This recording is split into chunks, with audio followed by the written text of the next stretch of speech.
नमस्कार, जय सिया राम। आज की वीडियो में हम बात करेंगे 7th हाउस के बारे में और 7th हाउस में जब डिफरेंट प्लैनेट्स आके बैठते हैं, तो वो कैसे अफ़ेक्ट देते हैं हमारी लाइफ में, कैसे अफ़ेक्ट करते हैं हमें।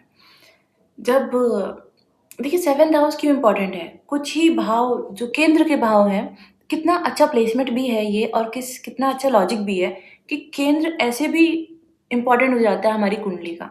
उनमें जो प्लैनेट बैठते हैं वो इम्पोर्टेंट हो जाते हैं और जो मेन एरियाज़ हैं लाइफ का, हम सेल्फ व्यक्ति खुद, उसकी खुशी, उसका घर 4th हाउस से, 7th हाउस इसकी रिलेशनशिप, दूसरों के साथ पार्टनरशिप और 10th हाउस उसका कर्म, ओवरऑल कर्म, ये सब केंद्र में आ गया।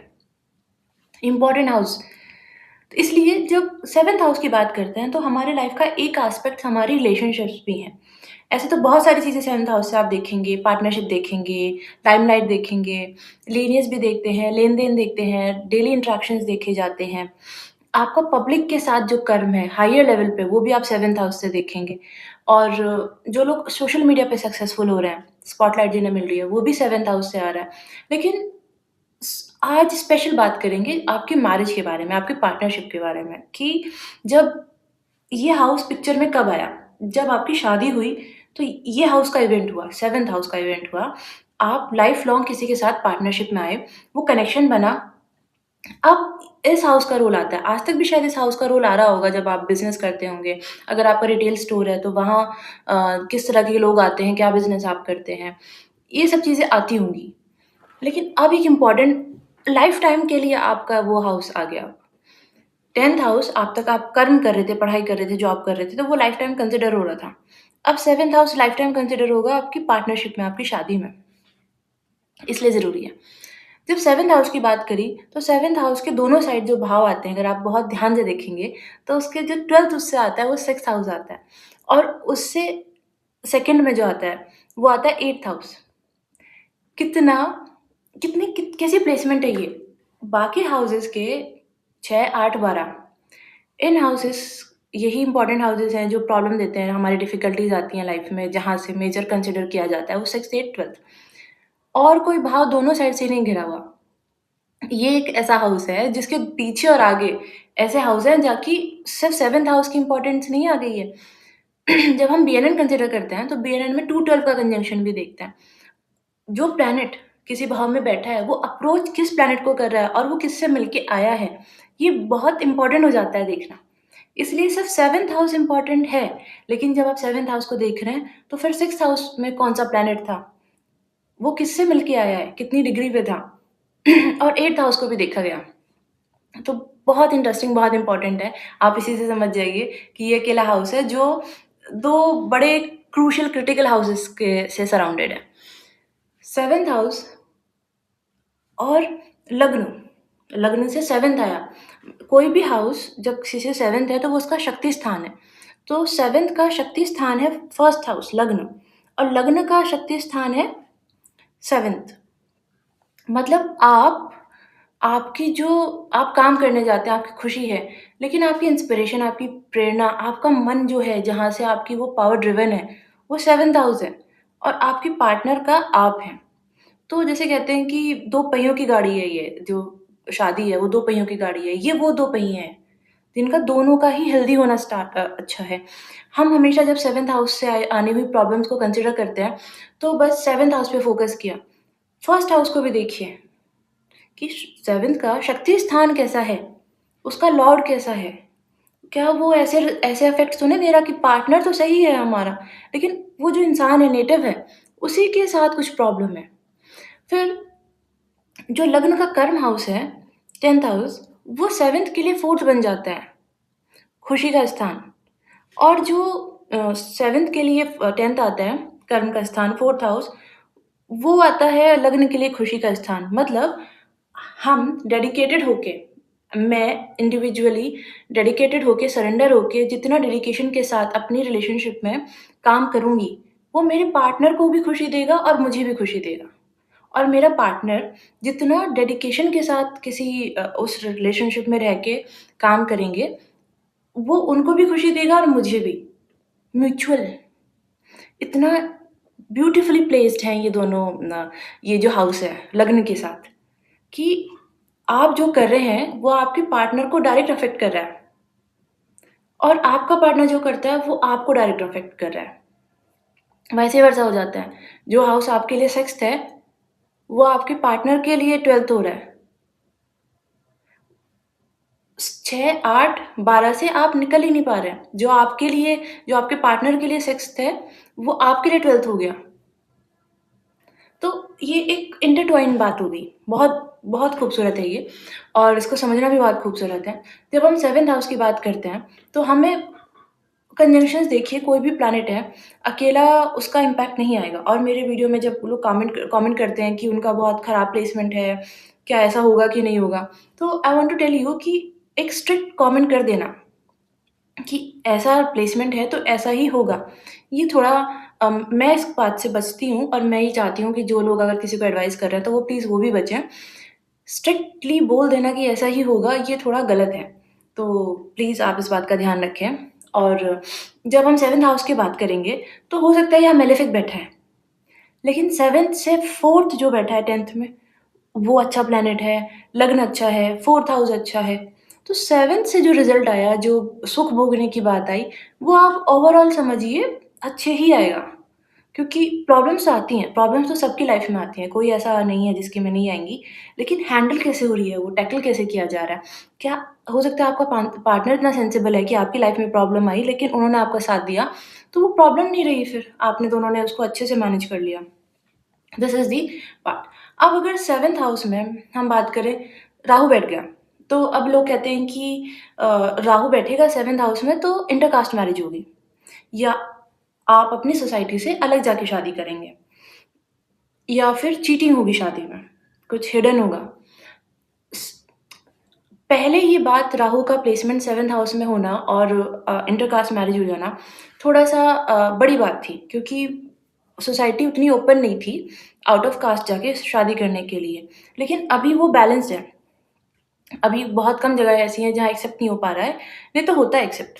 तो राहु का 7th में आना क्या प्रॉब्लम क्या दे सकता है वो ये कि वो स्मूथ ना ही हो रिलेशनशिप। बहुत जो पार्टनर हैं या स्वयं व्यक्ति है नेटिव मल्टीपल रिलेशनशिप रहे हों, शादी के पहले कुछ जो जिन जिन पार्टनर से अभी हुई है, उससे पहले एक लंबा रिलेशनशिप रहा हो, जो ब्रेक हुआ हो, हाई चांसेस हैं। या कोई ऐसी बातें, कोई ऐसी चीज़ शादी में जो अभी तक छिपाई गई थी और वो बाद में पता चल रही है। या फिर अच्छा जब अगर इसमें सैटर्न का इन्वॉल्वमेंट आ जाता है, राहु सैटर्न का, तो ऐसा व्यक्ति हो सकता है ऐसे व्यक्ति से शादी करे जो स्टेचर में जो इनकम लेवल में मान सकते हैं आप या फैमिली स्टेटस में शायद उनसे कम है। ये तभी होगा जब सैटर्न का इन्वॉल्वमेंट है या तो वहीं पर है या 159 में किसी भी प्रकार से 7th हाउस को अगर सैटर्न भी अफ़ेक्ट करता है, तो दीज़ आर हाई चांसेस।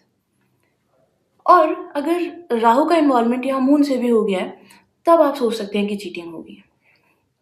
तब हाई चांसेस हैं कि अगर किसी प्रकार से मून के नक्षत्र में है, मून यहाँ प्लेस्ड है या मून का एस्पेक्ट से मतलब फर्स्ट हाउस में बैठ के नॉट नेसेसरली कि फर्स्ट हाउस में बैठ के यहाँ चीटिंग देगा, बट समहाउ अगर 7th हाउस को अफ़ेक्ट कर रहा है, तो आप समझ सकते हैं कि चीटिंग के चांसेस बढ़ जाते हैं। इसलिए राहु का यहाँ प्लेस्ड होना अनप्रेडिक्टेबिलिटी बता देता है शादी में। हो सकता है ऐसे व्यक्ति से शादी हो जाए, जिसने आज तक अपने आप को बहुत ही आपके सामने अच्छे से प्रेज़ेंट किया है, बहुत वेल्दी है, बहुत रिच है और शादी के आपको पता चलता है कि it was like a bluff, वो सच नहीं था। या उन्होंने बहुत वेल मैनर्ड और अपनी फैमिली को बहुत ओपन माइंडेड और ऐसा बताया है और सडनली आपको पता चलता है कि जहाँ आप शादी करके आए हैं, वो बहुत ऑर्थोडॉक्स हैं। आपके साथ उनके जो विचार हैं, वो नहीं मिलते हैं। तो यहाँ शादी में जब जो लोग भी दिन का राहु 7th में है, वो लोग जभी भी पार्टनर के साथ हैं या रिलेशनशिप में हैं, तो इस बात का ध्यान रखें, मेक श्योर कि आपको पहले से अपने पार्टनर की वैल्यूज़, उनकी फैमिली की वैल्यूज़ सब अच्छे से पता हैं, ताकि शादी के बाद कुछ भी आपको अनप्रेडिक्टेबल ना लगे या ब्लफ जैसा ना लगे। अगर इनकम लेवल की भी बात की जा रही है, तो ऐसा हो सकता है कि आपके पार्टनर को बहुत सारे लॉस हुए हैं शादी में उनके प्रोफ़ेशन में। और लेकिन उन्होंने आपको अभी तक नहीं बताया। उनको लगता है कि पैसे से वैल्यू आती है और अगर आपको ये बताएँगे तो वो वैल्यू चली जाएगी। तो अभी तक वो हाइड करके रखे हैं और जब शादी के बाद आप उनसे वही चीज़ें एक्सपेक्ट कर रहे हैं जो पहले था, तो तब आपको पता चलता है कि नहीं इट वाज़ अ लाई, वो उतने पैसे नहीं हैं उनके पास। तो ये राहु इन 7th हाउस बैठ के दे सकता है। जुपिटर, जुपिटर तो एक बेनिफिक प्लैनेट है और आप ही लोगों का कहना है कि जुपिटर अगर 7th हाउस में बैठे, तो ये अच्छा है शादी के लिए। Not necessarily. मैंने ऐसे चार्ट्स देखे हैं जहाँ जुपिटर 7th हाउस में है पार्टनर का and they are going through a terrible marriage, या फिर उनका जो पार्टनर है, वो बाहर से ऐसे हैं कि उन्होंने बहुत अपने आप को दिखाया है कि वो बहुत आदर्शवादी हैं, बहुत अच्छे हैं, सज्जन व्यक्ति हैं। बोथ वाइफ एंड हस्बैंड किसी पे भी बात हो सकती है, I am not being gender specific. लेकिन जब आप उनसे अकेले में बात करते हैं, जब वो घर पे हैं, अपने पार्टनर के साथ हैं, तो they are a complete different person. हो सकता है वो लोगों के साथ में बैठ के बात करते हैं। मैं लड़कों की बात कर रही हूँ कि नहीं, लड़कियों को काम करना चाहिए, इंडिपेंडेंट होना चाहिए। मैं तो खुद अपनी वाइफ को बोलता हूँ कि इंडिपेंडेंट रहो, लेकिन घर आके वो बोलते हैं कि तुम्हें कोई ज़रूरत नहीं है काम करने की, लड़कियाँ काम नहीं करती हैं। या फिर वो बहुत बहुत ऑब्सेस्ड हैं अपने पार्टनर के लुक्स को लेके कि ऐसा ही दिखना चाहिए, चीज़ें ऐसी ही होनी चाहिए। और अगर उनका पार्टनर थोड़ा भी वेट गेन कर लेता है या गेन कर लेता है, तो उनको वो ऑब्सेशन हो जाता है उससे कि नहीं, तुम्हें परफेक्ट दिखना है सोसाइटी में। Might be a chance. और यहाँ ऐसी शादी के चांसेस ज़्यादा हो जाते हैं, जहाँ लोग सेपरेट नहीं हो पा रहे हैं और बंधे हुए हैं उस शादी में। अब यहाँ जुपिटर पे अगर राहु का इन्फ्लुएंस है, मार्स का इन्फ्लुएंस है, सैटर्न का भी इन्फ्लुएंस है, कोई भी ऐसा मेलेफिक अगर यहाँ इन्फ्लुएंस डाल रहा है, तो ये सिचुएशन और थोड़ी-सी खराब हो जाती है। फिर अगर मार्स का इन्फ्लुएंस आ गया, तो डोमेस्टिक वायलेंस का केस भी हो सकता है। सैटर्न का अगर इन्फ्लुएंस आ गया, तो एक ऐसी शादी है जिसमें आप डेडिकेटेड होके काम किए जा रहे हैं बस, और उसका कोई एक्नॉलेज भी नहीं उसे कर रहा है। और उसका कोई ना एक्नॉलेजमेंट भी नहीं है और एप्रिसिएशन भी नहीं है, और आपको घुटन हो रही है, you are suffocating into that. ऐसा भी चांसेस हैं अगर सैटर्न यहाँ पे आ जाता है, तो Jupiter is not a good placement. Not obvious, I am not saying like, strong comment नहीं करना चाहूँगी फिर से, लेकिन not always a good placement, dictum से नहीं जाते। और अगर मार्स यहाँ, अच्छा मार्स मैंने डिस्कस किया, मून यहाँ आ जाता है, तो पार्टनर जो है वो हाउ टू से इट, बहुत इमोशनली अप डाउन वाला पर्सन हो जाता है। अभी वो खुश है, अभी वो नाराज़ है, और आपको पता नहीं चलेगा कि कब क्या बात करनी है। अभी आपको लग रहा था कि खुशी में है, आप अपनी चीज़ें कह सकते हैं, और आपकी बात बोलती वो नाराज़गी आ गई है। ये एक फैक्टर आ जाता है। और पैसा जो पार्टनर है, द मनी दे अर्न, उनको लगता है कि वो उन्हीं की है, वो शेयर नहीं करना चाहते उसको। तो अगर उनका पार्टनर उनसे कुछ बात बोलता है पैसे के लिए, तो they don't want to share it, या अपने पार्टनर के लिए खर्च नहीं करना चाहते।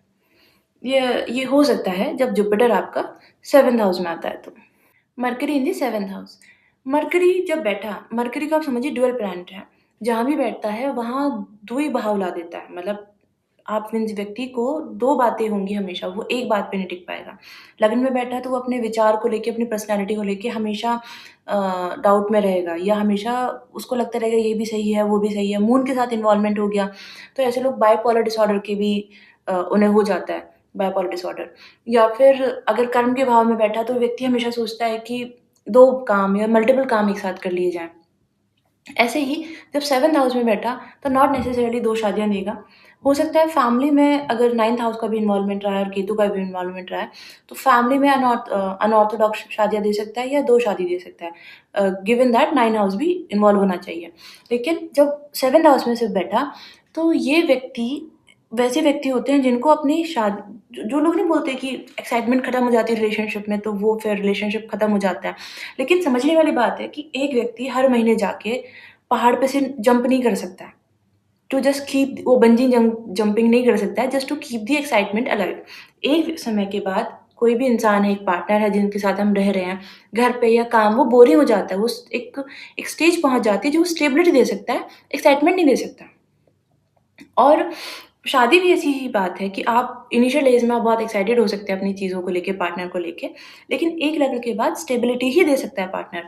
और यकीन मानिए, काम और आपका पार्टनर, ये 2 चीज़ें ऐसी होनी चाहिए जो स्टेबिलिटी दें।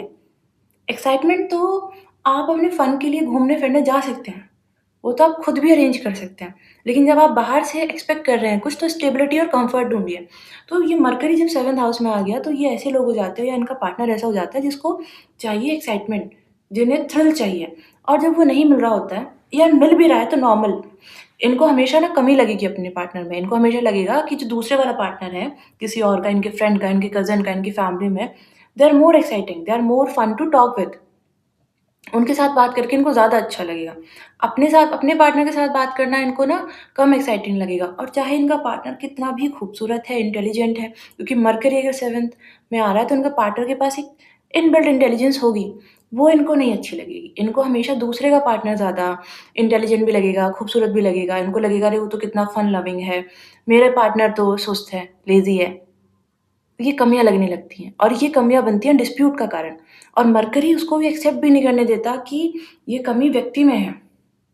उसको हमेशा लगेगा इसके पार्टनर की कमी है, वो इसके जो एक्सपेक्टेशंस हैं, उनको मैच नहीं कर पा रहा।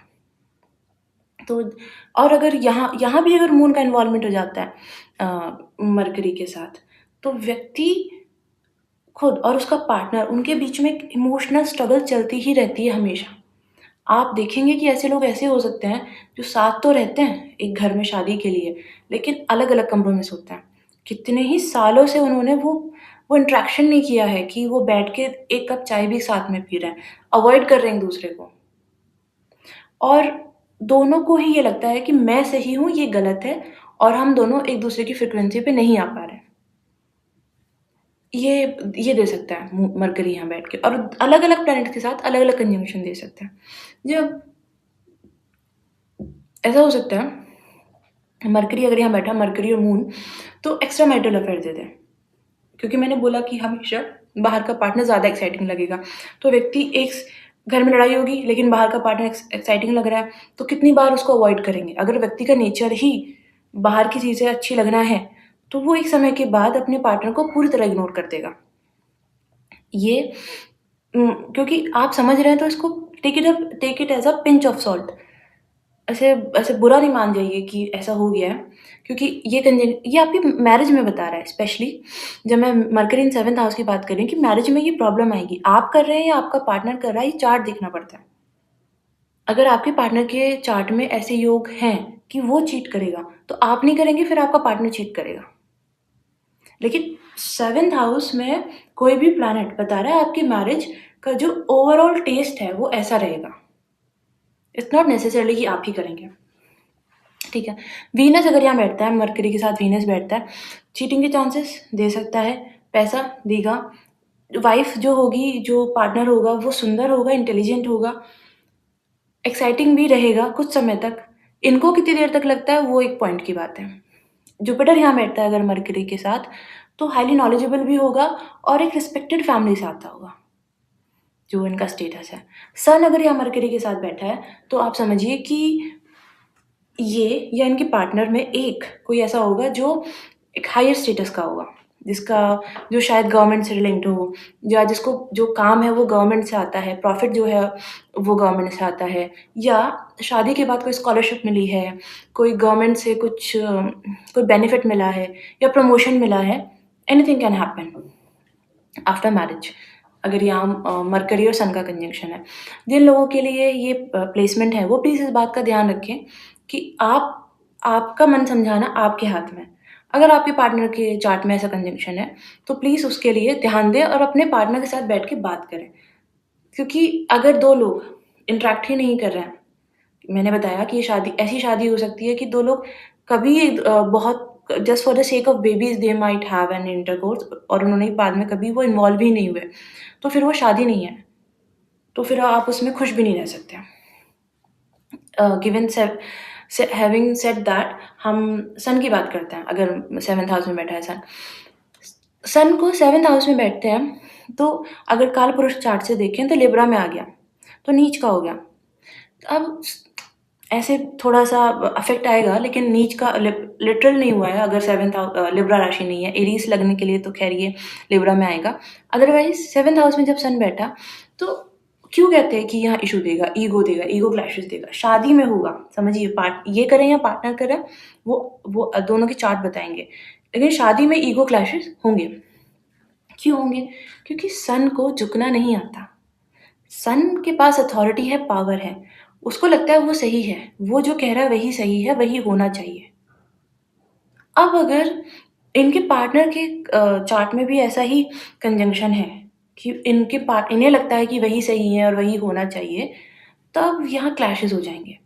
लेकिन अगर पार्टनर का चार्ट ऐसा है कि वो बात मान लेता है और वो ज़्यादा नहीं, जो उनका पार्टनर कह रहा है ठीक है, लेट देम से व्हाट दे वांट टू और I will have my life, मैं तो एन्जॉय करूँगा या करूँगी। तब वो तभी भी ईगो इश्यूज़ हैं, कैसे? अब इनको लगेगा कि सामने वाला मुझे इग्नोर कर रहा है।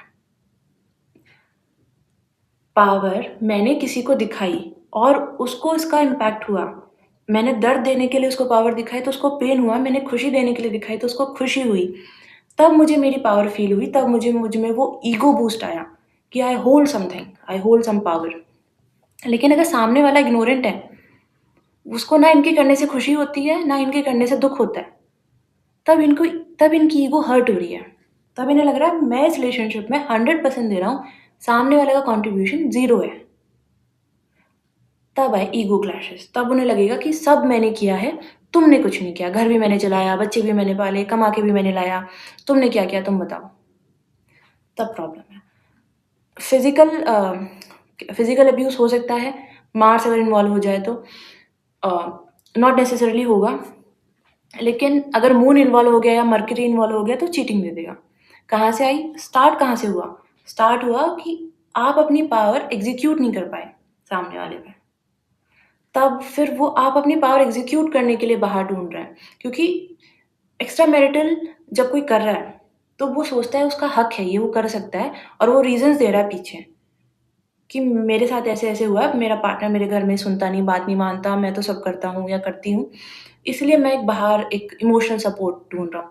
लेकिन वो इमोशनल सपोर्ट नहीं ढूँढ रहा है, वो अपनी ईगो का वैलिडेशन ढूँढ रहा है। तो इसलिए अगर सन इन 7th हाउस वालों का अफ़ेयर है, तो यकीन मानिए मून या मरकरी किसी तरीके से इसमें इन्वॉल्व रहा होगा और वो उनके जो पार्टनर का चार्ट है, वो भी ऐसा होगा कि दोनों एक सेम पेज पे कभी आ ही नहीं पाए। That's how sun plays role in the 7th house.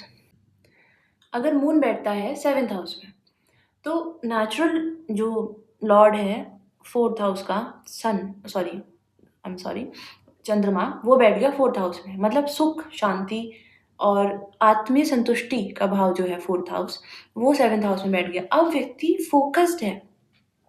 किस बात के लिए फ़ोकस्ड है? उसको वो सुख शांति चाहिए अपने पार्टनर से। वो इच्छा पूर्ति, उसको पैसे नहीं चाहिए उससे, उसको कोई ईगो बूस्ट नहीं कराना, उसे कोई इंटरेस्ट नहीं है कि मेरा पार्टनर कैसा दिखता है कि नहीं दिखता, या हम हर रोज़ बाहर घूमने जाते हैं कि नहीं घूमने जाते। It does not matter to him at all. Especially अगर मून दारा कारक भी है तो। वो चाहता है, वो जो इनर चाइल्ड है उसका, जो शायद बहुत परेशान है या बहुत काम करके थक गया है, उसको वो पैम्पर कर सके उसका पार्टनर। उसके इमोशंस को प्यार से रखे, प्यार से देखे, ये उसका पार्टनर कर दे। This is what moon in 7th house person want. शादी का जो कोर है, इनकी तरफ से जो कोर है, वो है कि आत्मीय संतुष्टि होनी चाहिए। ये बहुत खुश हैं, अगर इनका पार्टनर इनको खाना बना के देता है तो। लड़का है या लड़की, जेंडर स्पेसिफिक नहीं है। अगर इनका पार्टनर इनके लिए कुक करता है, ये इनके लिए थेरेपी जैसा है। अपने पार्टनर के साथ कुक करना इनके लिए थेरेपी जैसा है, घंटों बैठ के बात करना थेरेपी जैसा है, म्यूज़िक सुनना, सॉफ्ट म्यूज़िक सुनना, आराम से बातें करना, लॉन्ग ड्राइव पे जाना, this is love language for them, this is therapy for them. और आप देखिएगा, जो लोग अपने पार्टनर के लिए रिलेशनशिप में, या तो क्योंकि आज तो डिस्टेंस का टाइम है, जो खाना ऑर्डर करते हैं कि अच्छा what do you want to eat? Regularly order करते रहते हैं, या कुक फॉर देम या take out them for lunch और डिनर। जिनकी लव लैंग्वेज फूड है, वो आप देखिएगा कि उनका 7th हाउस ज़रूर मून का कुछ वहाँ पे होगा, मून बैठा होगा, मून के नक्षत्र में कोई प्लैनेट बैठा होगा, किसी प्रकार से मून 7th हाउस को प्रभावित करता होगा। ये काम करता है। और जितना इनका ऑब्सेशन है, देखिए राहु जब 7th हाउस में बैठता है ना, तो ये ऑब्सेशन बना देता है मैरिज में। व्यक्ति किसी भी प्रकार से, I am not saying in a positive way, negative way में भी ऑब्सेस हो जाता है अपने पार्टनर से या उस शादी में। नार्सिसिस्ट हो सकता है, सैडिस्ट हो सकता है, ज़रूरी नहीं खुशी में वो ऑब्सेस्ड है वहाँ पे। लेकिन सॉरी, लेकिन अगर मून यहाँ है, that person is actually obsessed with his partner in a emotional sense, वो डिपेंडेंट है उस पे। उसकी खुशी वहीं से ड्राइव होती है। अगर उनके पार्टनर के एक-एक शब्द को वो नोटिस करते हैं, अगर आज उनकी टोन डिफरेंट है ना, तो उन्हें ऐसा लग जाता है कि उन्होंने कुछ गलती की है and they want to recover it, मतलब उसको सही करना है वो गलती को उन्हें। इतने फ़ोकस्ड हैं अपने रिलेशनशिप को लेके। इतना फिर वही वही ऑब्सेशन पोज़ेशन में बन जाता है। फिर राहु का इन्वॉल्वमेंट भी होना चाहिए, लेकिन यही मून उनका पॉसेसिव नेचर भी क्रिएट कर देता है। They want to know everything about their partner. और हमेशा ऐसे नहीं हो सकता कि आपका पार्टनर हमेशा आपके लिए इमोशनली अवेलेबल रहे, क्योंकि सबकी लाइफ़ है, सबकी लाइफ़ में काम है और everyone is going through some phase in their life. तो इनको चाहिए प्रायोरिटी कि इनका पार्टनर सब छोड़ के जब इन्हें दुःख है, तो वो अवेलेबल रहे।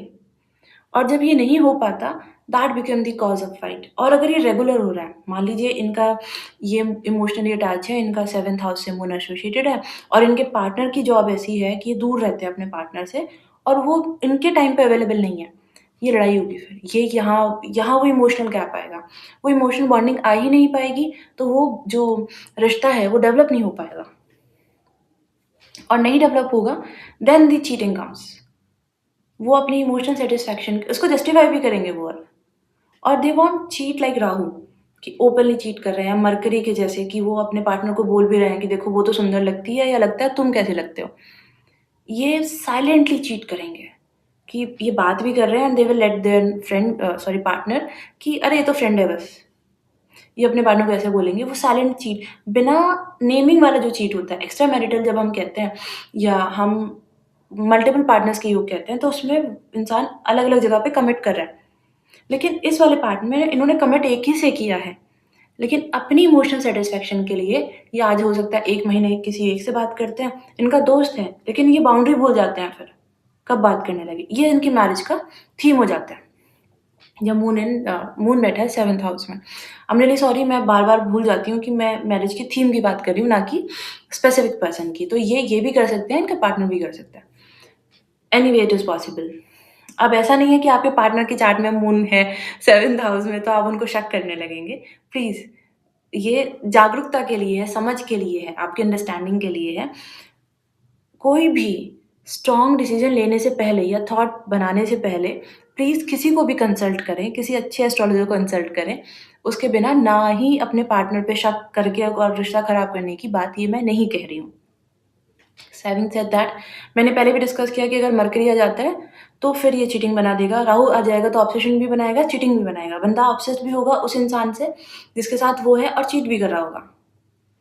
That might be a case. अगर मार्स आ गया यहाँ पे, तो फिर से प्रॉब्लम आ जाएगी। हेल्थ प्रॉब्लम भी आएगी एक कि ये इतने इमोशनली डिपेंडेंट थे कि बीमार पड़ जाते हैं। अगर कुछ भी इनके पार्टनर, कुछ लोग होते हैं ना ऐसे, उनका ब्रेकअप होता है या उनकी कुछ पार्टनर से लड़ाई हो जाती है, तो वो ऐसे नस-वस काट लेते हैं और अब तो नहीं होता खैर, लेकिन मतलब फिज़िकली कुछ उनको हार्म हो जाता है।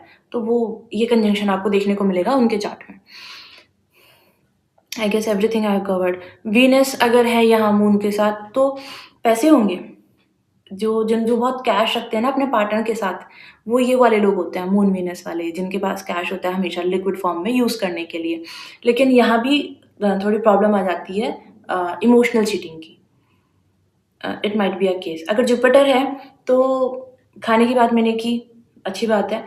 ये राइज़ दे सकता है, ओवरऑल राइज़ दे सकता है शादी के बाद, इन देयर स्टेचर और या इन देयर इनकम, या फिर ये जो अगर समझिए जॉब स्विच करना चाहते थे, तो ये कर पाएँगे। अगर एक जगह से दूसरी जगह जाना चाहते थे, ट्रैवल करना चाहते थे कुछ जगहों पे, वो कर सकते हैं। या फिर अगर अपनी लोकेशन ही चेंज करना चाहते हैं, घर चेंज करना चाहते हैं, तो मून इन 7th हाउस अगर है, तो करा सकता है। प्लस राहु इन्वॉल्व है, तो आपको फॉरेन भी सेटल करा सकता है आफ्टर मैरिज। मार्स इन 7th हाउस। अब मार्स 7th हाउस में बैठ सकता है या मार्स की दृष्टि आ सकती है। 8वीं दृष्टि और 4th दृष्टि होती है मार्स के पास। आप ये बात समझिए कि कभी भी प्लैनेट, ये एक लाइन अंडरलाइन प्रिंसिपल है कि जहाँ प्लैनेट बैठता है, उससे ज़्यादा पावरफुल उसकी दृष्टि होती है। तो जब 4th हाउस में बैठ के यहाँ दृष्टि डाल रहा है या 8th हाउस, कौन-सी दृष्टि है ये भी बात है। और अगर 12th में बैठ के यहाँ दृष्टि डाल रहा है, तो ये बहुत इंपॉर्टेंट है समझना कि अगर 7th हाउस को मार्स अफेक्ट कर रहा है, तब थोड़ा-सा इश्यू है, क्योंकि 4th अगर 8th दृष्टि से आ रहा है, तो हिडन चीज़ें करता है वो। दोनों बातें हैं, डिस्ट्रॉयर भी बन जाता है और थोड़ा-सा हिडन वाली चीज़ें भी आ जाती हैं जब मार्स की 8th दृष्टि आती है तो। तो शादी में अगर चीज़ें छिप ही रही हैं, वो कोई ज़्यादा अच्छी बात तो नहीं है। मतलब ऐसा हो सकता है कि व्यक्ति अ, शादी कर रहा है किसी से, उनको कोई बीमारी थी जो उन्होंने नहीं बताई है और शादी के बाद उनको वो बीमारी का पता चल रहा है। It might be a possible case. या ऐसे हो सकता है कि अ, कोई केसेस थे उनके, कहीं इन्वॉल्वमेंट था किसी चीज़ को लेके, जो शादी के बाद अ, नज़र में आए हैं। 4th हाउस में जब बैठा, तो वो 2 जगह होल्ड करना चाहता है, एक 4th हाउस को और एक 7th हाउस को। वो चाहता है अपनी, हमेशा एक स्ट्रगल रहेगा उसका, उसके घर के बीच में और उसके पार्टनर के बीच में। ऐसा हो सकता है उसके मदर की या उसके पार्टनर की ना बने, या फिर किसी कारण से वो अपने होम टाउन में रहते हैं और उनका जो पार्टनर है, वो अपने काम से बाहर रहता है। क्योंकि बीएनएन में मार्स जो है वो हस्बैंड को दिखाता है और हस्बैंड अब कर्म के स्थान पे बैठ गए हैं। मतलब अगर आप स्पाउस से आप देखेंगे तो वो 10th में चले गए, 10th चले गए 4th हाउस में बैठ के, तो कर्म के स्थान में चले गए हैं पार्टनर के लिए। तो ऐसे करके अगर ऐसा है, तब काम की वजह से प्रॉब्लम आ सकती है, ट्रांसफ़र हो सकता है, दोनों लोग दूर रह सकते हैं क्योंकि अलग काम करते हैं, या फिर जो प्रॉब्लम आ रही है वो घर की वजह से आ रही है, दोनों का मिल नहीं पा रहा। अगर 7th में ही मार्स बैठा है, तब क्योंकि कालपुरुष के हिसाब से लिब्रा राशि यहाँ इस 7th राशि, वीनस की राशि। जब वीनस के साथ मार्स बैठता है ना, तो एक हाई एनर्जी क्रिएट करता है। वो मैरिज का थीम है कि बहुत पोटेंशियली हाई एनर्जी है यहाँ पे, जो चैनलाइज़ नहीं हुई तो प्रॉब्लम होगी। प्रॉब्लम कैसी होगी? फिज़िकल वायलेंस हो सकता है, बीमारियाँ हो सकती हैं, दोनों लोगों का एक-दूसरे से काम की वजह से दूर रहना हो सकता है। कोई अ, इनहेरेंट का इश्यू हो सकता है, या कोई बातें हो सकती हैं जो शादी के पहले पता होनी चाहिए थी और नहीं पता चली। अब जब ये एनर्जी, ऐसे भी हम जब देखते हैं वीनस मार्स के कंजंक्शन को बोला जाता है कि इन लोगों की शादी में या तो ये लोग बहुत लव बर्ड्स के जैसे रहेंगे, या बहुत इनके बीच में लड़ाई होगी, फिजिकल वायलेंस भी होगा। दोनों एक्सट्रीम बातें हैं। मैंने थीम बताई शादी की कि बहुत एनर्जी होल्ड करती है। अगर इस एनर्जी को चैनलाइज कर लेते हैं तो लव बर्ड के जैसे ही रहेंगे, लेकिन अगर ये एनर्जी चैनलाइज नहीं कर पाती तो दोनों के पास बहुत गुस्सा है, दोनों ही पार्टनर के पास बहुत गुस्सा है। और जब ईगो से ईगो क्लैश करेगी तो लड़ाई के अलावा, फिजिकल वायलेंस के अलावा कुछ नहीं होगा। अब करना क्या है? मार्स की एक्टिविटीज़ को इन्वॉल्व करें, जितना हो सके साथ में वर्कआउट करें। अगर नहीं जिम जाना आपको पसंद है तो रन जाएँ, वॉक पर जाएँ, जॉगिंग जाएँ, और ट्राई टू हेल्प। अगर कोई नीड में आपके पास है तो as a couple try to help. जो भी एक्टिविटी करें आप, जो एक्साइटमेंट वाली बात जो मरकरी को चाहिए कि बंजिंग जंपिंग करनी है, उन्हें स्कूबा डाइविंग भी करनी है, तो मार्स वाले लोग वो एक्टिविटी, एक्साइटमेंट वाली एक्टिविटी एक साथ करें। इन लोगों के पास एक ही सॉल्यूशन है। अगर आप मेरा मार्स वीनस वाला कंजंक्शन वाला वीडियो देख सकते हैं समझने के लिए, क्योंकि जब आप मार्स बैठा वीनस के हाउस में कालपुरुष के हिसाब से, तो वो उस एनर्जी को होल्ड करता है। आप इस बात से डिनाई नहीं कर सकते। सारी बात यही है कि एनर्जी चैनलाइज़ नहीं होगी तो फाइट हो सकती है। Other than what it can give, ये बीमारी दे सकता है रिलेशनशिप में। इनका जो पार्टनर होगा वो बहुत एनर्जेटिक तो होगा, लेकिन एक्टिवली परस्यू करते हैं वो अपने गोल्स को। वो अपने काम को लेके बहुत पॉसेसिव हैं।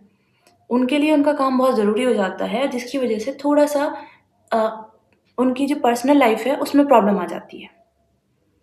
मटेरियलिस्टिक हो सकते हैं, इनको नए गैजेट्स चाहिए, जो मार्केट में नया आ रहा है वो भी चाहिए। देखिए, अगर लग्ज़री आइटम्स की बात कर रहे हैं, तो आप वीनस को इन्वॉल्व कर रहे हैं। फिर वीनस के लिए ये है कि वीनस जो भी मार्केट में आया, वो वीनस को चाहिए, वो भी अच्छा ब्रांडेड। लेकिन मार्स को एक्सपेरिमेंट करने हैं। ऐसा हो सकता है। ऐसा हो सकता है कि इनके पार्टनर फूड बिज़नेस में हैं, किसी प्रकार से, या उन्हें भी खाना बनाने का और सर्व करने का बहुत क्रेज़ है, वो बहुत पसंद करते हैं। They do it as a hobby. Anyone, boy और गर्ल। ऐसे लोग, हो सकता है यंग एज में शादी हो गई हो, अगर मार्स यहाँ इन्वॉल्व है और किसी प्रकार से मरकरी का इन्वॉल्वमेंट भी आ जाता है, तो यंग एज में शादी जिन लोगों की हो जाती है, जो लोग भाग के शादी कर लेते हैं, प्यार में शादी कर लेते हैं और बाद में रिग्रेट करते हैं, ये मार्स इन 7th हाउस वाला दे सकता है। मार्स इन 7th हाउस वाले के लिए बहुत ही मुश्किल हो जाता है, जिसकी पर्सनैलिटी जुपिटर डोमिनेटेड है या मून डोमिनेटेड है। क्योंकि जुपिटर बहुत के पास बहुत विज़डम है, बहुत उसके पास ज्ञान है, सही गलत, ये करेंगे, ऐसे नहीं करेंगे, बहुत प्लान करेंगे सब कुछ। या मून बहुत इमोशनल है, तो अगर यहाँ किसी प्रकार से मून या जुपिटर का इन्वॉल्वमेंट है मार्स इन 7th हाउस वाले के लिए, तो उसके लिए थोड़ा-सा मुश्किल हो जाता है एडजस्ट करना, क्योंकि उन्हें अगर 7 बजे सुबह उठना है, तो उसके लिए उन्हें कोई प्लान बनाने की ज़रूरत नहीं है। अगर उन्होंने सोच लिया तो उठेंगे और करेंगे। अब वो अपने पार्टनर से भी यही एक्सपेक्ट करते हैं। अब अगर उनका पार्टनर सब कुछ प्री प्लान करके चलता है और बहुत इमोशनल बैगेज लेके चलता है, तो वो प्रॉब्लम हो गई है उनके लिए। अगर पार्टनर मून ड्रिवन है और वो इमोशनली इन्वॉल्व रहना चाहता है, वो सॉफ्ट बातें, प्यार, आराम से ऐसे वाली बातों में यकीन करता है और इनको चाहिए एक्साइटमेंट, इनको चाहिए फिज़िकल इन्वॉल्वमेंट कि हम जाएँ, जिम करें, कुछ फिज़िकल एक्टिविटी करें, तब एक क्लैश आ जाएगा। क्योंकि कुछ दिनों के लिए तो कुछ लोग एडजस्ट कर सकते हैं, लंबे समय के लिए जब करना पड़ जाता है, तब मुश्किल हो जाता है। क्योंकि एक समय के बाद, जैसे मैंने पहले भी बोला, कि इंसान प्रिटेंड नहीं कर सकता। जो उसका ट्रू नेचर है, वही रहेगा। अब जब ट्रू नेचर के साथ 2 महीने, 4 महीने, 5, 6 महीने के बाद जब व्यक्ति उस प्रभाव में आएगा जो उसका व्यक्तित्व है, तब प्रॉब्लम आएँगी। इसलिए जब मार्स इन 7th हाउस वालों के आप बहुत मैंने बहुत चार्ट देखे हैं, वो कहते हैं स्टार्टिंग में तो सब सही था, ये तो अभी खराब हुआ है, ये अभी नहीं खराब हुआ है। व्यक्ति ने कोशिश की आपकी एनर्जी के साथ मैच करने की, वो कर नहीं पाए बस। फिर वहाँ गुस्सा आता है, एंगर आता है। फिर वो उसको जस्टिफ़ाई भी करेंगे। अगर किसी प्रकार से इसमें अल्कोहल और बाकी वर्कहॉलिक वाली बातें आ गई हैं, तो फिर वो उसको जस्टिफ़ाई करने की भी कोशिश करेंगे कि उन्होंने फिज़िकल वायलेंस किया तो क्यों किया। वीनस इन 7th हाउस, कालपुरुष के हिसाब से अपने स्वयं के घर में बैठा है। कैसा पार्टनर होगा? हमेशा लोग कहते हैं कि वीनस जब 7th हाउस में बैठेंगे तो बहुत ही सुंदर, खूबसूरत पार्टनर होगा, उसके फेशियल फीचर्स बहुत अच्छे होंगे। Not necessarily. वीनस अगर 7th हाउस में बैठेगा, तो ऐसा पार्टनर देगा जो वेल ग्रूम्ड होगा, जो अपने बालों का, अपनी ड्रेसिंग का, अपने कैसे वो खुद को कैरी करते हैं, कैसे बैठते हैं, कैसे पोस्चर है, कौन-सा सामान वो कैरी करते हैं, कौन से ब्रांड के कपड़े पहनते हैं, कौन-सा बैग वो कैरी करते हैं, इन सब बातों को वो बहुत डिटेल से ध्यान देंगे। मरकरी भी इन्वॉल्व हो जाता है, तो उनको छोटी-छोटी डिटेलिंग पसंद आ जाती है फिर, कि वो उन्होंने वो कपड़ा लिया कि उसकी एम्ब्रॉयडरी बहुत अच्छी थी। वो दिखने में तो अच्छा था, लेकिन एम्ब्रॉयडरी बहुत अच्छी थी, अगर मरकरी आ गया। इसलिए जब वीनस अगर 7th हाउस में बैठा, तो आप ऐसा थीम अपनी मैरिज की एक्सपेक्ट कर सकते हैं कि बहुत एस्थेटिक होगी, कि वो घर को भी बहुत सुंदर से सजा के रखना पसंद करेंगे, बहुत नीट एंड क्लीन चाहते हैं उस चीज़ को और खुद को भी बहुत अच्छे से कैरी करते हैं और आपसे भी यही एक्सपेक्ट करते हैं। वीनस जब 7th हाउस में बैठा, तो वो व्यक्ति से उसकी इच्छा आ जाती है कि व्यक्ति ऐसा हो कि मेरे साथ जब वो चले, तो लोग कहें कि अरे वाह! तुम्हारा पार्टनर तो बड़ा सुंदर है, या कैसे तो वो खुद को कैरी करता है। ये उनकी ईगो को बूस्ट करता है। सन वाला भी ईगो को बूस्ट कर रहा था, अथॉरिटी थी वहाँ पे, अथॉरिटी पावर के लिए वो ईगो बूस्ट करा रहा था। यहाँ आता है, वो चाहते हैं सोशल स्टेटस बना रहे उनका, एक बाहर जो एक उनकी, क्योंकि वो खुद को बहुत ऐसे अपस्किल समझते हैं कि उन्होंने बहुत कुछ ना, बहुत सुंदर लगते हैं, बहुत अच्छे से कैरी किया है खुद को। I am not like talking about anyone's look, क्योंकि फीचर्स हमारा भगवान बना के भेजता है, तो हम दिख कैसे भी सकते हैं। हम खुद को कैसे कैरी करते हैं, वो हमारे हाथ में है। तो स्पेशली जब इसमें वीनस आप इन्वॉल्व हो जाता है, तो वो खुद को तो बहुत अच्छे से कैरी करते हैं, वो अपने पार्टनर से भी एक्सपेक्ट करते हैं। वो अपने पार्टनर से एक्सपेक्ट करते हैं कि वो गिने-चुने शब्द बोलेंगे, एकदम नपा-तुला, कि कहीं ऐसा ना लगे कि ये तो ग्रेसफुल नहीं है।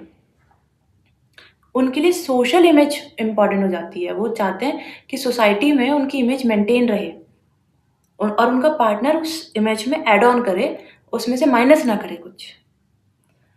इसीलिए वो थोड़ी-थोड़ी टोका-टाकी करते रहते हैं अपने पार्टनर के साथ। अरे तुम तो थोड़े मोटे हो गए हो या हो गई हो। अरे तुमने अपने फेस का ध्यान नहीं रखा, you have pimple on it. Please don't wear this, ये तुम पे अच्छा नहीं लगता। वो कंट्रोल करना चाहते हैं उस सेंस में। अभी अगर इनका पार्टनर ऐसा है जो उस बात को फ़र्क नहीं पड़ता उसको, क्योंकि वो खुद को भी ऐसे कैरी करना चाहता है और वो एक्सेप्ट कर रहा है, तब कोई प्रॉब्लम नहीं है। लेकिन अगर मानिए नहीं है वो पार्टनर ऐसा, ठीक है, एक बार अच्छा है, दूसरी बार अच्छा है, लेकिन बार-बार फिर उसको लगेगा कि इसको मैं कम लगती हूँ या लगता हूँ। इनको दूसरे लोगों में इंटरेस्ट है क्योंकि वो कंपैरिज़न भी कर देते हैं कभी-कभी कि उनकी वाइफ़ ने या उनके हस्बैंड ने जो पहना था, वो तुम भी ट्राई करो। तुम भी वैसे कपड़े लो। एक बार ठीक है, लेकिन बार-बार कोई किसी और को मेंशन करेगा अपना पार्टनर, तो वो जेलसी आ जाती है, वो इनसिक्योरिटी आ जाती है, वो कमी आ जाती है, लगने लगता है लोगों को कि ये मुझसे कम समझता है। तब प्रॉब्लम आ गई। और यहाँ प्रॉब्लम आ जाती है फैमिली के साथ भी। ऐसा हो सकता है कि ये ऐसी शादियाँ होती हैं जो आप समझते हैं कि लोग घर में तो वो थोड़े कन्वेंशनल क्लॉथ पहन के रहते हैं और जब बाहर जाते हैं तो वो पार्टी वियर पहनते हैं, बीच में रास्ते में कहीं चेंज करते हैं। तो ये वीनस इन 7th हाउस दे सकता है।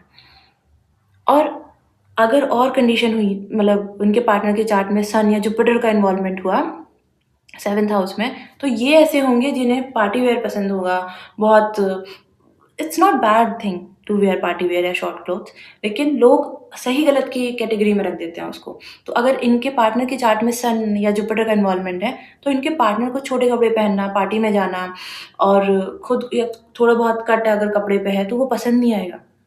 तब कॉन्फ्लिक्ट होंगे। उनको लगेगा कि you are revealing yourself to the world. ये हमारे घर में नहीं होता, ये हमारी परंपरा नहीं है। ऐसे शब्द फिर उनको सुनने को मिल सकते हैं। Same with the partner also, लड़की के लिए लड़की को लगेगा कि जो लड़का क्लॉथ पहनता है वो बहुत फंकी है उसकी एज के हिसाब से। तो वो कुछ ऐसे कपड़े पहने जो उसको बहुत मैच्योर दिखाए, बहुत सोफिस्टिकेटेड दिखाए। और मेबी जो उनके हस्बैंड हैं लड़की के लिए, वो बहुत free style normal comfortable clothes पहनते हैं और उनको चाहिए नहीं फिटेड क्लोथ्स पहनो, अच्छे दिखो और थोड़े ओल्ड स्कूल कपड़े पहनो, ऐसा। तो it's not only about clothes. ये एक सबसे सिंपल तरीका है ये बता देने का कि अ, कैसे आप उसको परसीव करें। ऐसे थॉट्स में भी हो सकता है। क्योंकि वीनस की जब बात आई तो लग्ज़री की बात आई, कम्फ़र्ट। तो एक व्यक्ति क्या कमाता है, कैसा दिखता है, कैसी जगह से रहता है, हम मोस्टली उसके कपड़ों से जज करते हैं। जब आपको पहली बार कोई मिला तो आप उसको देखेंगे कि उसने कितना वेल ग्रूम्ड खुद को किया हुआ है और उसने कपड़े कैसे पहने हैं। इसी से आप उसको जज करना चाहते हैं। भले ही वो उसी दिन वैसे कपड़े पहन के आया हो, लेकिन फिर भी आप जज कर लेंगे। इसीलिए वो अपने पार्टनर को उसके लुक्स से जज करते हैं। उसके सोशल इंटरैक्शन से जज करते हैं और ये बात उन्हें बहुत फ़र्क पड़ती है क्योंकि अगर ऑर्थोडॉक्स फैमिली है पार्टनर की और इनका सोशल इंटरैक्शन ज़्यादा है, इन्हें घूमना पसंद है, इन्हें पार्टी जाना पसंद है, इन्हें दोस्तों के साथ बैठना पसंद है और इनकी फैमिली को प्रॉब्लम है which might be an issue, तब प्रॉब्लम आ जाती है। दूसरा हो सकता है कि ये दोनों लोग मिलके अपनी लग्ज़री पे, इन्हें कम्फ़र्ट पे कि इन्हें गाड़ी भी अच्छी चाहिए, महँगे कपड़े चाहिए, घूमना भी इन्हें अच्छी लग्ज़री वेकेशन पे है और सब कुछ इन्हें लग्ज़री लाइफ़स्टाइल मेंटेन करना है, इंस्टाग्राम एस्थेटिक वाला लाइफ़स्टाइल। तो ये पैसे पे फिर रन आउट कर जाते हैं, फिर इनका बैंक बैलेंस कम होने लगता है। तब इनके बीच में लड़ाइयाँ होती हैं कि पैसे मैनेज नहीं किए, तो फिर एक-दूसरे को ब्लेम करते हैं कि तुम्हारी वज़ह से हुआ और तुम्हारी वज़ह से हुआ। लेकिन दोनों इन्वॉल्व थे करने में। तो यहाँ जो प्रॉब्लम आती है 3, एक फैमिली प्रॉब्लम कर सकती है, अगर चार्ट पार्टनर का अच्छा नहीं है तो। अगर उनकी फैमिली में ऑर्थोडॉक्स प्रॉब्लम है या व्यक्ति पार्टनर खुद ऑर्थोडॉक्स है तो पार्टनर उसकी फैमिली प्रॉब्लम कर सकती है। Second, just to maintain the like luxury lifestyle, ये अपने बैंक बैलेंस में कमी कर सकते हैं और ये प्रॉब्लम का कारण बन सकता है। जब तक है तब तक ठीक है, जब कम होने लगा, फिर दोनों ने मैनेज करना बंद कर दिया तो। तीसरा, इन्हें अपने पार्टनर में कमी लगती है। इन्हें लगता है कि मैं ज मेरे मान लीजिए अरेंज मैरिज हुई है, तो इन्हें लगता है कि नहीं, मैं तो जिस हाई सोसाइटी से बिलॉन्ग करता हूँ या करती हूँ, मेरा पार्टनर उस लेवल को मैच नहीं कर पा रहा। केतु इन 7th हाउस। केतु इन 7th हाउस, जैसे सैटर्न इन 7th हाउस, केतु इन 7th हाउस, मार्स इन 7th हाउस, इसके बारे में हमने बहुत मिथ पढ़े हैं। सारे मिथ सच हैं ये मैं नहीं कहूँगी, लेकिन केतु इन 7th हाउस में बैठ के थोड़ी प्रॉब्लमैटिक सिचुएशन है। क्यों? क्योंकि वीनस की मूल त्रिकोण राशि है और जहाँ बैठेगा केतु वहाँ कट लगाएगा और वो कट ऐसा हो सकता है कि वो परमानेंट भी हो सकता है, टेम्परेरी भी हो सकता है। वो बाकी चार्ट की ओवरऑल पोज़ीशन फिर अच्छी होनी चाहिए। तो जैसे मैंने स्टार्टिंग में डिस्कस किया कि अब इम्पोर्टेंस आती है लग्न की और 10th हाउस की। क्योंकि पार्टनर के लिए 10th हाउस उसका खुशी का स्थान हो गया। फिर जो लग्न है, जो नेटिव है, उसके 4th हाउस की। ये सब बातें हैं। ये सब इम्पोर्टेंट, अब इन सब प्लेसमेंट्स का स्ट्रॉन्ग होना ज़रूरी हो जाता है। तब वो फिर मैरिज को सस्टेन कर पाएँगे। मोस्टली ऐसा हो सकता है कि मैं परमानेंट सेपरेशन की बात नहीं करूँगी, मैं वो सेपरेशन की बात करूँगी जो इमोशनल लेवल पे आ सकता है। हो सकता है शादी के बाद पता नहीं कुछ ऐसा इग्नाइट हो गया है, कोई ज्ञान मिल गया है, अब व्यक्ति कहता है कि शादी तो हो गई। इन लोगों के लिए ना केतु देखिए, केतु मार्स का कुजवत केतु कहते हैं, मार्स का हाईएस्ट फॉर्म है केतु। तो जब केतु यहाँ इन्वॉल्व हो रहा है ना, तो वो शादी को, रिलेशनशिप को, पार्टनरशिप को एक गोल की तरह समझा था उसने। उसने बोला था ये गोल है, ये अचीव करना है, उसका सारा एक्साइटमेंट, सारी फाइट, सारी स्ट्रैटेजी जो थी वो बस उसको अचीव करने तक थी। अब वो अचीव हो गया, अब उन्हें वो नॉर्मल लगने लगी है लाइफ़। अब वो बस एक मैं ये नहीं कहूँगी कंफर्टेबल है, लेकिन नॉर्मल है उनके लिए, नॉट अ बिग डील। और जब व्यक्ति को कोई चीज़ नॉर्मल लगने लगे, फॉर ग्रांटेड लेने लगे, तो उसके लिए एफर्ट्स बंद हो जाते हैं। अब वो एफर्ट किस तरीके से बंद हुए हैं ये देखना पड़ेगा।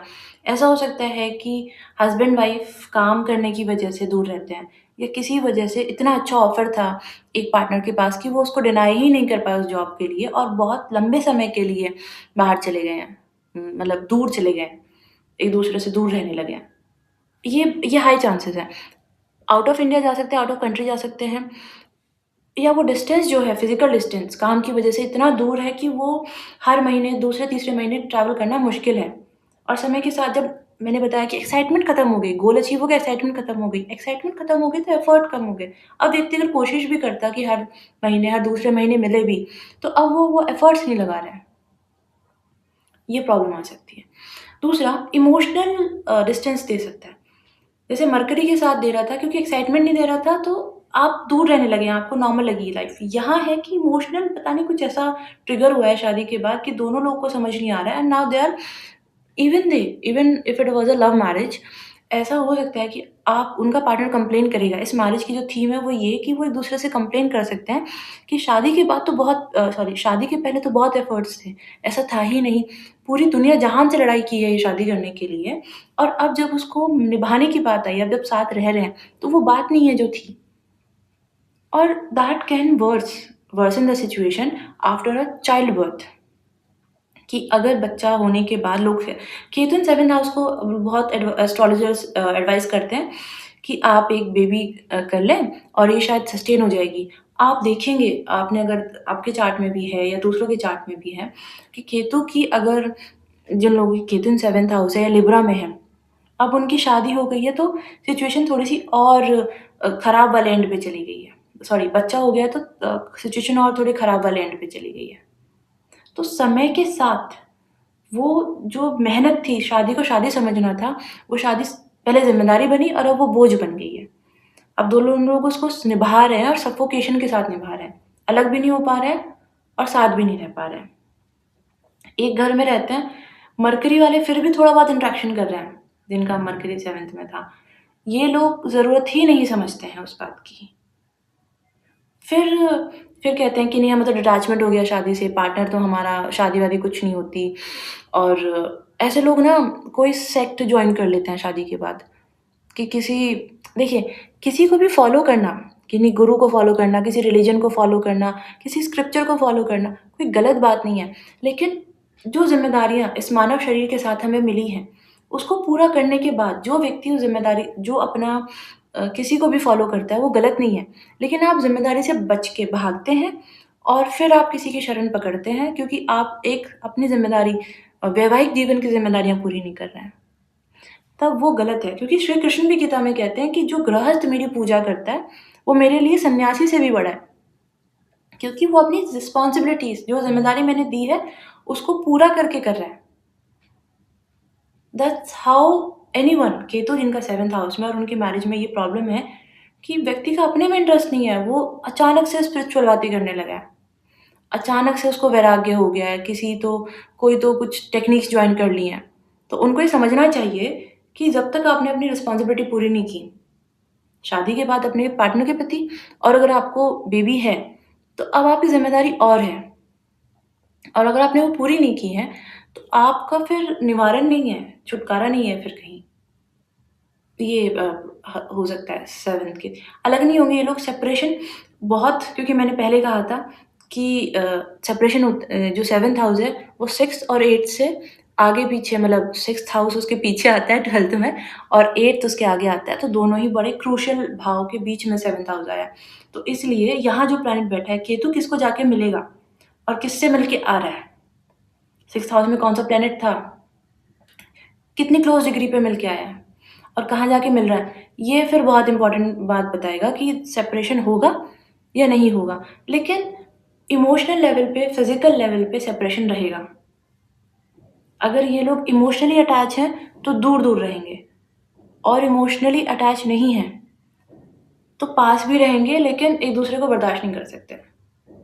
और 6th और 8th का कंजंक्शन है या 12th का ऐसा बन नहीं रहा कि अलग हो जाएँ, तब प्रॉब्लम है। तब ये 7th का केतु प्रॉब्लम कर सकता है। उसमें अगर सन का इन्वॉल्वमेंट आ गया तो और प्रॉब्लम है फिर, और बड़ी ईगो क्लैशेज़ हैं, फिर और बड़ी प्रॉब्लम्स हैं फिर। फिर जो जो लोग ये लोग चुपचाप एक कमरे में बात करके सॉर्ट आउट कर रहे थे या अलग रह रहे थे, किसी को पता नहीं था, सन, मून, मरकरी जैसा प्लैनेट यहाँ इन्वॉल्व हो गया, तो अब 4 लोग और इन्वॉल्व हो रहे हैं इनके झगड़े में। फिर जो सोसाइटी में नेम फेम जाने की बात है कि सोसाइटी में आपका ऑनर चला गया, वहाँ वो वाली बात भी आ जाती है। और ऐसे लोगों के मल्टीपल ब्रेकअप्स हो सकते हैं। और ऐसा नहीं होगा कि कोई बड़ी बात हुई होगी ब्रेकअप के लिए, कोई छोटी बात हुई और इनको लगा कि बस इसके साथ नहीं रहना। ऐसे बातें हो सकती हैं यहाँ। इसलिए जब केतु इन 7th हाउस को आप देखें तो 6th और 8th हाउस को देखना बहुत ज़रूरी है। साथ ही यहाँ तो फिर सारे प्लैनेट्स देखने ज़रूरी हैं, फिर खुशी का भाव भी देखना है पार्टनर का, लग्न भी देखना है, सब कुछ। Saturn in the 7th house. अब एक ऐसा प्लैनेट जिसको हम बहुत स्लो, बहुत ही हार्ड वर्क, डिसिप्लिन और लिमिटेशंस वाला प्लैनेट जो कर देता है, जो कम किसी चीज़ को लिमिट कर देगा, वो सैटर्न है। केतु काट देगा, जुपिटर एक्सपेंड कर देगा, राहु इल्यूजन के साथ एक्सपेंड कर देगा, मून फ्लक्चुएशन लाएगा, सैटर्न लिमिट कर रहा है, आपको ग्राउंड पे आके काम करने के लिए कह रहा है। तो एनर्जी क्या होल्ड कर रही है यहाँ पे जब सैटर्न 7th हाउस में आया? एक मैंने बहुत चार्ट्स में ऐसे देखा है और ये बहुत ही एक बात है कि जब सैटर्न आता है 7th हाउस में तो बहुत ज़रूरी हो जाता है आपके लिए कि आप पहले अपना करियर बनाएँ।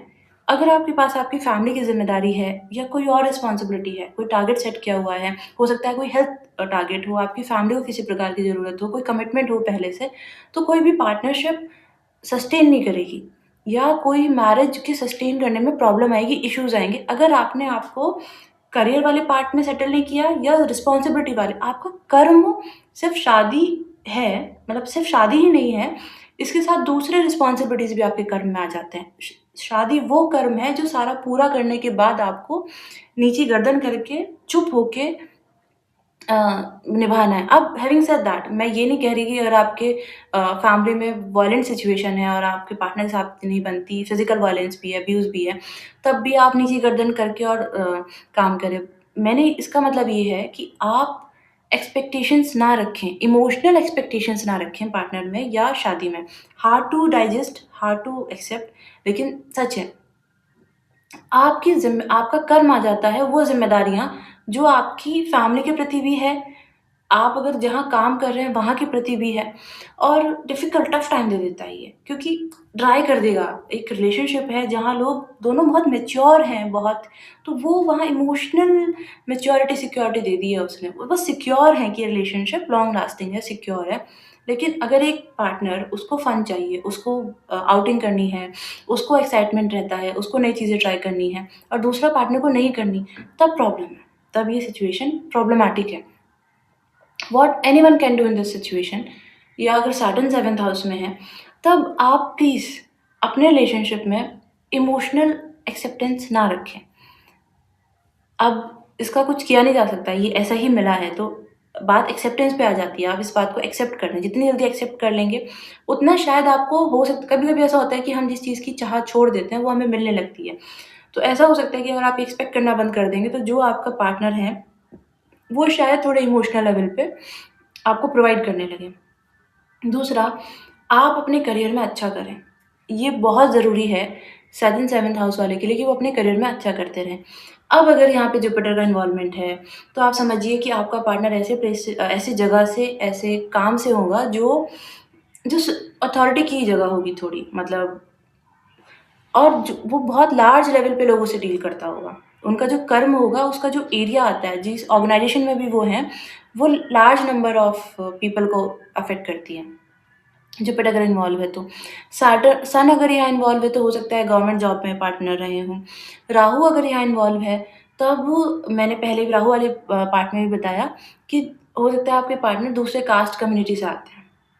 रिलीजन चेंज होने के लिए, देखिए, स्टेटस में कम होने के लिए, स्टेटस अगर आपका जो स्टेटस है उससे आपका पार्टनर का स्टेटस कम होगा, उसके लिए सैटर्न अगर इन्वॉल्व आ गया तो ये बात कह देता है। लेकिन राहु अगर इन्वॉल्व हो गया, तब वो इंटरकास्ट, इंटर रिलीजन की बात कर रहा है। जो भी अनऑर्थोडॉक्स है, कन्वेंशनल नहीं है, वो राहु है। जो अनप्रेडिक्टेबल है, वो भी राहु है। यहाँ ये बात आ सकती है। तब आप ऐसे ऐसे व्यक्तियों के लिए क्या एडवाइस है जिनका सैटर्न 7th हाउस में? बहुत लोग इस बात के लिए डरा देते हैं कि सैटर्न 7th हाउस में प्रॉब्लम होगी शादी में, शादी नहीं करें। केतु भी प्रॉब्लम दे रहा है, मार्स भी प्रॉब्लम दे रहा है, मरकरी भी दे रहा है। कोई भी प्लैनेट प्रॉब्लम दे सकता है। बात प्रॉब्लम की नहीं है, प्रॉब्लम आ सकती है कहीं से भी। बात है कि आप कैसे परसीव कर रहे हैं, सॉल्यूशन क्या है उसका। और शादी, मैंने पहले कहा कि दो लोगों की रिस्पॉन्सिबिलिटी है। आप अकेले समझ जाएँगे कि ये शादी थोड़ी-सी स्टेबिलिटी देने वाली है, इमोशनल स्टेबिलिटी शायद ना दे पाए, लेकिन लॉन्ग लास्टिंग होगी, सस्टेन करेगी। ऐसी स्टेबिलिटी दे सकती है, तो उसके लिए ये बात आपके पार्टनर को भी समझनी पड़ेगी। अगर उनका वो मून डोमिनेटेड पर्सनैलिटी है, तब उनको, जैसे मैंने मून के लिए कहा, उनको इमोशनल सैटिस्फैक्शन चाहिए। सैटर्न फिर नहीं दिलवा पा रहा वो दूसरे पार्टनर से, तब प्रॉब्लम है, तब क्लैशेज़ हैं। तब फिर हेल्थ इश्यूज़ भी हैं, तब मदर को हेल्थ इश्यूज़ भी हैं। और जब हम अपनी फैमिली में शादी के बाद अपने पार्टनर की फैमिली के लिए व्यक्ति तब करता है, खुशी से करता है तब, जब वो अपने पार्टनर के साथ भी खुश है। लेकिन पार्टनर के साथ वो खुश नहीं है और उसकी ज़िम्मेदारी फैमिली वाली भी उसको उठानी पड़ती है, तब वहाँ प्रॉब्लम आती है। सैटर्न के लिए शादी ज़िम्मेदारी है और शुरू से ही ज़िम्मेदारी की तरह ही उसने देखा है। केतु के जैसे गोल समझा, फिर गोल के साथ ज़िम्मेदारी और फिर बोझ, ऐसा नहीं है। सैटर्न के लिए वो हमेशा एक रिस्पॉन्सिबिलिटी रही है, जो उसको सोशल स्टेबिलिटी भी उसको दे रही है, उसको मेंटेन करके रखनी है। फिर शादी, जो फैमिली आई है इन-लॉज़ की, वो एक ज़िम्मेदारी है। फिर बच्चे जो हैं, वो भी एक ज़िम्मेदारी है।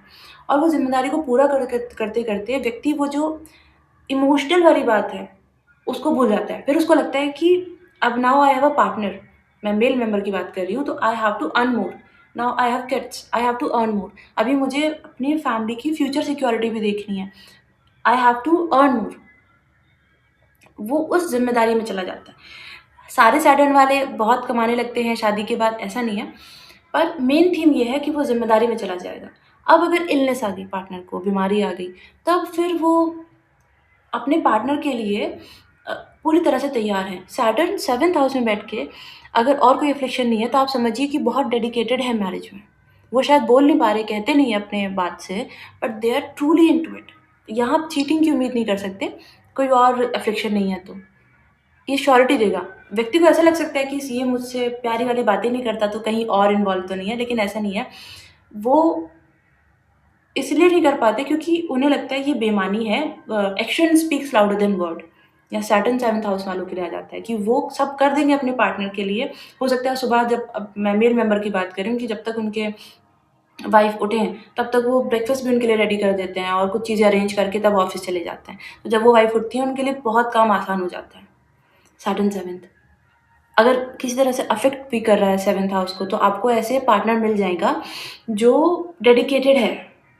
और वीनस यहाँ अगर 7th हाउस में इन्वॉल्व हो गए सैटर्न के साथ, तो वो पूरे प्रेम के साथ, समर्पण के साथ इन्वॉल्व है। और अफ़्लिक्शन में आ गए तो फिर वो नेगेटिवली इन्वॉल्व है कि उनकी पार्टनर अर्न कर रही है। सैटर्न वीनस अगर यहाँ आ गया, तो उनकी पार्टनर फिर अर्न कर रही है, वो अर्न नहीं करते। फिर वो हाउसमैन, मतलब हाउसवाइफ जैसे हाउसमैन बन के रह गए, और फिर ये उनकी सोशल इमेज को ख़राब कर देता है। क्योंकि बात तो यही है कि हम एक पैट्रियार्कल सोसाइटी है, जहाँ पुरुष अगर काम करता है और महिला काम नहीं करती है, तो ये नॉर्मल है। लेकिन अगर महिला काम कर रही है और पुरुष नहीं कर रहा है, तो ये नॉर्मल नहीं है। फिर ये सोशल इमेज पे थोड़ा बात आ जाती है, या लोग उनको जोरू का गुलाम बोलने लगते हैं, अगर कोई हस्बैंड अपनी वाइफ के लिए बहुत ज़्यादा कर रहा है तो। सेम विद वाइफ, कि वो अपने हस्बैंड के लिए डेडिकेटेड है, उनके लिए उनकी परेशानी को समझती हैं, उनके काम को आधा करती हैं, कि दुःख को आधा किया और सुख को डबल, ये उनका गोल होता है। सैटर्न 7th में देखिए प्रॉब्लम नहीं है, सरेंडर देता है। गिवन दैट कि कोई और अफ़्लिक्शन, सिर्फ सैटर्न मैरिज में प्रॉब्लम दे रहा, कोई और अफ़्लिक्शन होना चाहिए। इस वीडियो में मैंने बहुत डीपली और कुछ टॉपिक्स को टच करने की कोशिश की है कि कैसे डिफरेंट प्लैनेट 7th हाउस को अफेक्ट कर सकते हैं, कैसे एक बेनिफिक जुपिटर जैसा प्लैनेट भी प्रॉब्लम कर सकता है और सैटर्न जैसा प्लैनेट भी अच्छा रिजल्ट दे सकता है। तो लेकिन कोई भी कंक्लूजन बनाने से पहले प्लीज़ अपने पार्टनर का पूरा चार्ट देखें, उसकी एनर्जी को समझें और तब जाके कोई कंक्लूजन बनाएँ। सिर्फ मेरा या किसी का वीडियो एक देखने के बाद और अपने पार्टनर पे शक करने लगना या कोई कंक्लूजन पे पहुंच जाना, ये समझदारी की बात नहीं है। मिलते हैं नेक्स्ट वीडियो में, तब तक के लिए नमस्कार।